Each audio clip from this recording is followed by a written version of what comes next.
Hindi po ba kayo kinikilabutan, mga kababayan? Papayagan pa ba natin ito, mga kababayan? Hindi ba dapat ilantad lahat kung sino ang gumawa ng kawalang hiyaan na ito? Alam po ba ninyo kung ano sinasabi ng saligang batas? Tungkol sa bahaging ito na ating pinag-uusapan ng gabi. Yung graft and corruption. Yung paglilingkod sa ating pamahalaan.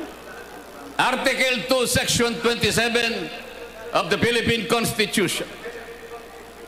The state shall maintain honesty and integrity in the public service and take positive and effective measures against graft and corruption.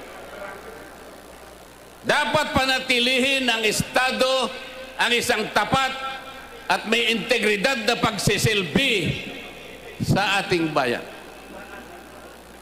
At kailangan maggawa ng positibo at epektigong pamamaraan upang labanan ng katiwalian at korupsyon. Yan po, yan ang sinasabi ng ating saligang batas. Pero ano po ang ginawa nila? Para lang mapagtakpan ang mga nagkasala, para makaiwas sa accountability, para hindi ilantad, para ganon ay mawala ang transparency.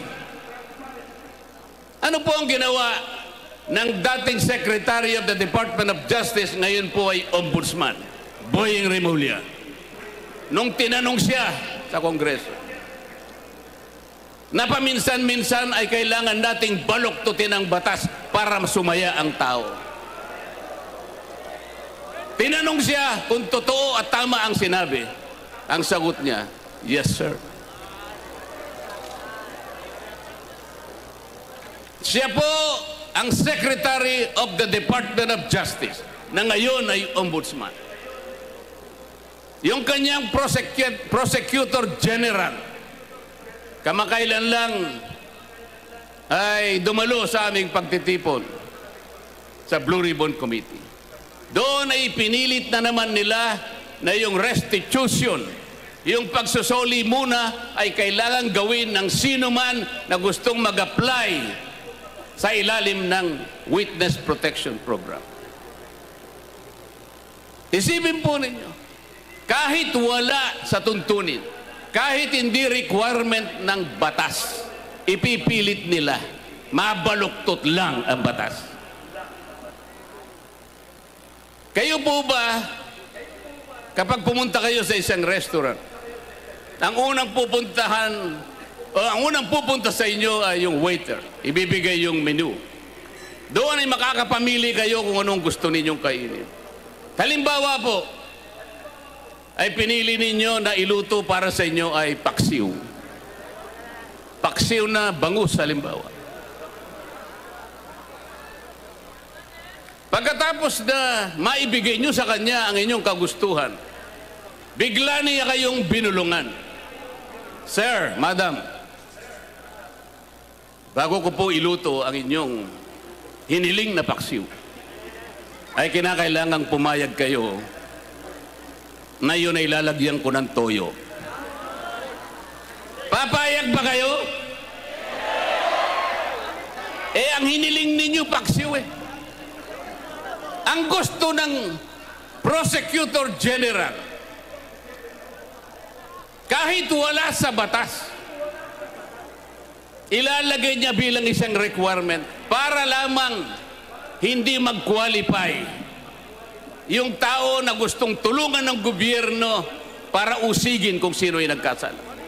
Yun po ba'y transparent? Transparent po ba yun? Pa-English pa siya. Akala niya siguro hindi nyo naiintindihan yung English niya kahit convoluted ang kanyang paliwanag. Ang totoo niya, mas marami pa sa inyo mas marunong mag-English kaysa sa kanya.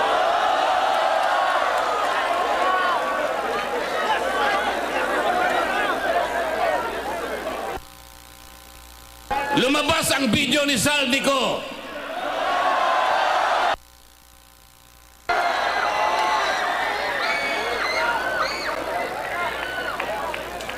Ano sabi? Ano sabi nila? AI yan.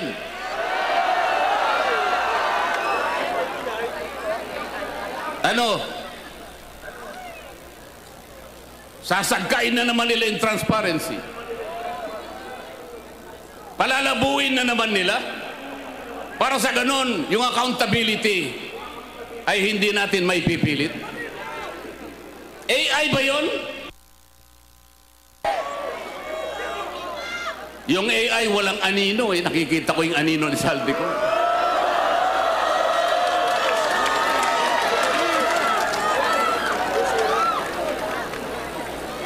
Ngayong kahapon,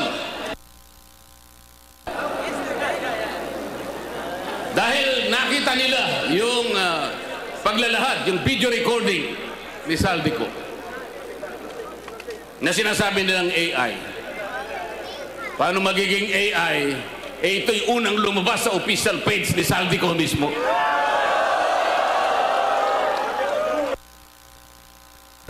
Nagpalabas ng statement ang ombudsman. Anong sabi nila? Kahapon lang ito. O para bago namin tanggapin yan, kinakailangan na umuwi ka rito at paberipika mo yan. Siguro panotaryo mo yan, gawin mong opisyal yan. Lahat na po ng requirements ngayon ay kanilang hinihiling. Nakalimutan nila sa mismong charter ng ombudsman, yung mismong batas na gumawa sa opisina ng ombudsman. Pwede kang maghain ng complaint sa anumang kaparaanan at anumang forma. Kahit anonymous tatanggapin.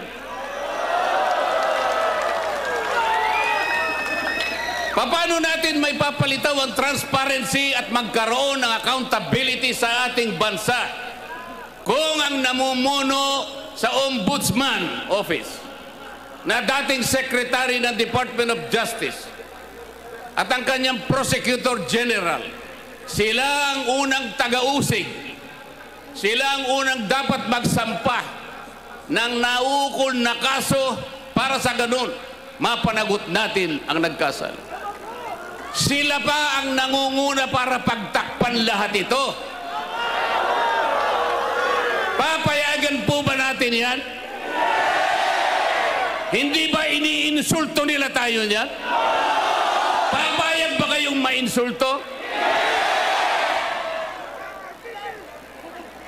Yung pangungutang po, walang problema yan. Tayo po, sa maraming pagkakataon, nangungutang din tayo. Ang pinag-uusapan ay yung paggamit mo sa utang. Yung marunong gumamit, magninegosyo siya, kumita siya ng sapat, nabayaran niya yung utang niya, nakapag-ipon pa siya ng konti para sa kanyang pamilya. Ganon dapat. Eh mangungutang tayo para kulimbatin. Mangungutang ka, hindi para sa ikalalaki, ikasisigla ng ekonomiya. Ang utang ay nanakawin pa. Anong mangyayari sa ating bansa?